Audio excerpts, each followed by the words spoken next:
বেগুন খেতে ভালোবাসে না এমন লোক পাওয়া দুর্লভ। তাও যদি হয় নিজের বাগানের বেগুন, তাহলে তো আর কথাই নেই।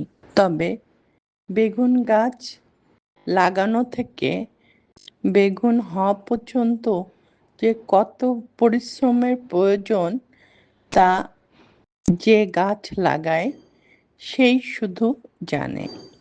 আজকে আপনাদের ফলের ক্যারেটে কিভাবে বেগুন গাছ লাগিয়ে সারা বছর বেগুন পাবেন তা আজকে দেখাবো।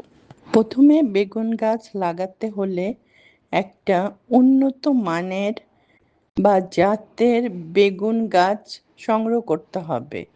আবার আপনারা ইচ্ছা করলে বেগুনের বীজ থেকেও চারা বানাতে পারেন।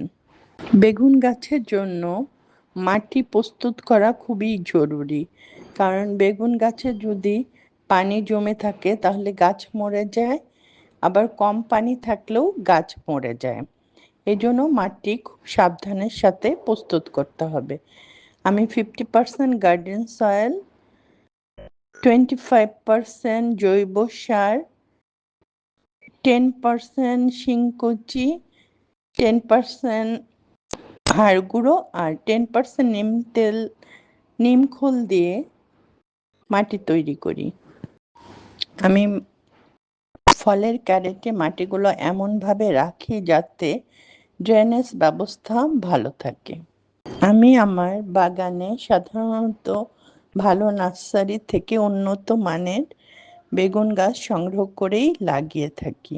বেগুন গাছটি 8-10 পাতা হয়ে গেলেই আমি মাথাটা ভেঙে দিই। এতে অনেকগুলা ডগা হয় এবং গাছটি ঝোপালো হয়। আর যত ঝোপালো হয় বেগুন তত বেশি ধরে। বেগুন গাছ খাবার খুব পছন্দ করে, এজন্য আমি 15 দিন পর পর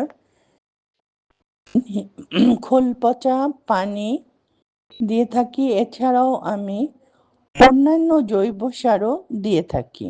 বেগুন গাছে প্রচুর পোকা হয় আর সহজেই ছত্রাকের আক্রমণ হয়। এর জন্য আমি 15 দিন পর পর নিম তেল লিকুইড সাবানের সাথে মিশিয়ে স্প্রে করি। এছাড়াও আমি মাঝে মাঝে ম্যানসার বা থিওভিটো দিয়ে থাকি গাছে। এখন প্রায় প্রতিদিনই বৃষ্টি হচ্ছে। যারা এখনো বেগুন গাছ লাগাননি তাড়াতাড়ি লাগিয়ে ফেলুন। আজ এ পর্যন্তই। আল্লাহ হাফেজ।